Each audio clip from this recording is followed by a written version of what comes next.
আসসালামু আলাইকুম। Hello everyone, আজকে আমি আবারও তালের পিঠার রেসিপি নিয়ে হাজির হলাম। তো আজকে আপনাদের সাথে শেয়ার করব এই তালটুকি হচ্ছে আমার আনা শেষ তাল ছিল।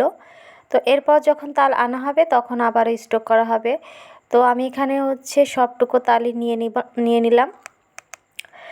তো কথায় আছে হচ্ছে মুরব্বিদের কথা, বড়দের কথা শুনতে হয়। তো আমার একটা আন্টি আছে, উনি আমাকে বলেছিলেন তুমি চাউলের গুঁড়া দিয়ে পিঠা তৈরি না করে হচ্ছে আটা দিয়ে পিঠা তৈরি করবা, তাহলে ওই পিঠাটা খেতেও অনেক বেশি নরম হবে, ফুলকো হবে, মানে সব দিক দিয়ে অনেক বেশি ভালো হবে।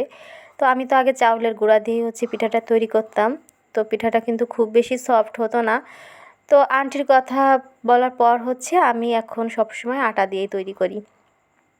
তো সেমভাবে আজকেও তৈরি করব। এই যে তালের রসটা দেখতে পাচ্ছেন, এই তালের রসের ভিতরে আমি হচ্ছে স্বাদ মতো চিনি নিয়ে নিলাম, আর এখন নিয়ে নিচ্ছি স্বাদ মতো লবণ। তো চিনি আর লবণটা হচ্ছে তালের সাথে খুব ভালো করে আগে একটু গুলিয়ে নিচ্ছিলাম, যাতে হচ্ছে চিনিটা তালের সাথে খুব সুন্দর করে হচ্ছে গলে যায়।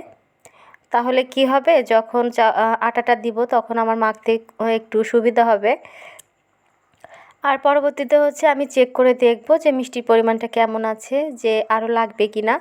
তো আমি এখন একটু টেস্ট করে দেখতেছিলাম, তো তালের সাথে মিষ্টিটা বেশ হয়েছে। তো এখন হচ্ছে আমি দিয়ে দিব এর ভিতরে হচ্ছে আটা। তো একবারেই আটা দেব না, অল্প অল্প করে হচ্ছে আমি দেব। প্রথমে আমি 2 চামচ দিলাম, তারপর হচ্ছে এটা খুব ভালো করে মিশিয়ে নিব। তো ঘনত্বটা কেমন থাকবে সেটা কিন্তু আমি আপনাদেরকে দেখিয়ে দিব। তো ভিডিওটি সম্পূর্ণ দেখেন, তাহলে কিন্তু বুঝতে পারবেন। এবং আপনারা যারা পিঠা তৈরি করতে ভয় পান, নিঃসন্দেহে কিন্তু এইটা তালের পিঠাটা এত বেশি পারফেক্ট হবে যে কোনো কাঁচা গৃহিণী কিন্তু এই পিঠাটা খুব সুন্দর করে তৈরি করে নিতে পারবে, আর পরিবারের সকল সদস্যদের কিন্তু খুশিও করে দিতে পারবে। তো আমার হচ্ছে এখানে আরও পরিমাণ আটা লাগবে, তো এখানে হচ্ছে আমি আরও দিয়ে দিলাম। তো এরপর হচ্ছে আমি আরও একবার দিয়েছিলাম, কারণ ঘনত্বটা এখনও আমার ঠিক আসি নাই।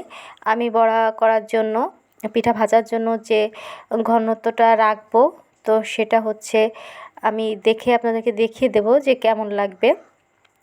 তো দেখতে পাচ্ছেন ঘনত্বটা হচ্ছে ঠিক এই রকম হবে, আঠালো আঠালো। এই যে হাত দিয়ে ছাড়লে হচ্ছে একটু সময় নেবে। তো এখন চলে যাব পিঠাগুলো ভাজার জন্য।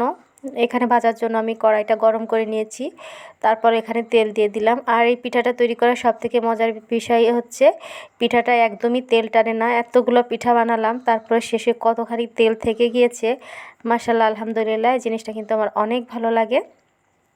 তো এরপর হচ্ছে আমি একটা একটা করে পিঠা দিচ্ছি, আর একটু ফাঁকা ফাঁকা করে দিব। তাহলে হবে কি, পিঠাগুলো যেহেতু একটু ফুলবে, একটু বড় হবে, একটার গায়ে একটা লেগে যাবে না, আর লেগে গেলে কিন্তু উল্টাতে সমস্যা হয়।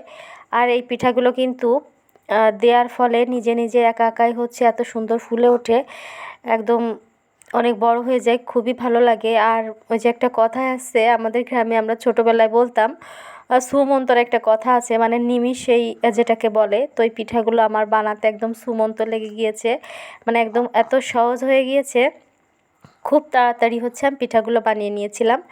তো এই যে দেওয়ার একটু পরেই হচ্ছে আমি এটা উল্টে দিব।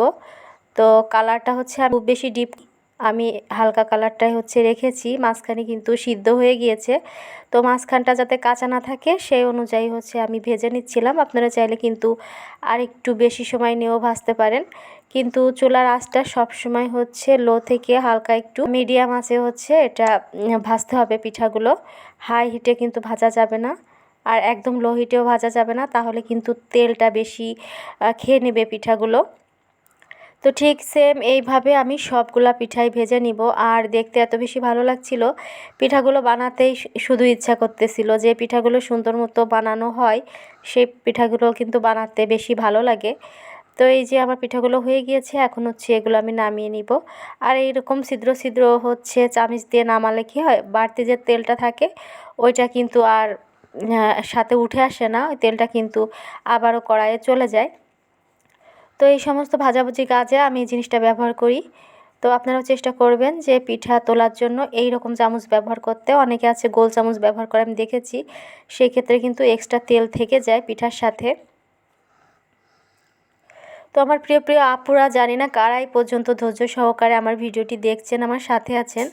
সবাইকে জানাই অসংখ্য অসংখ্য ধন্যবাদ পাশে থাকার জন্য, সাপোর্ট করার জন্য এবং লাইক দিয়ে আমার সম্পূর্ণ ভিডিওটি দেখার জন্য। এই পিঠাগুলো ছিল হচ্ছে একদম লাস্ট শেষ। তো এই কটা হয়ে গেলে আমার পিঠা আজকের মতো বানানো শেষ। তো কতগুলো পিঠা বানিয়েছি সেটা একটু দেখিয়ে দিচ্ছি। তো যদি ভিডিও ভালো লেগে থাকে তাহলে প্লিজ আমার চ্যানেলটা সাবস্ক্রাইব করে আমার পাশে থাকবেন নতুন নতুন ব্লগ ভিডিও, রেসিপি ভিডিওগুলো দেখার জন্য।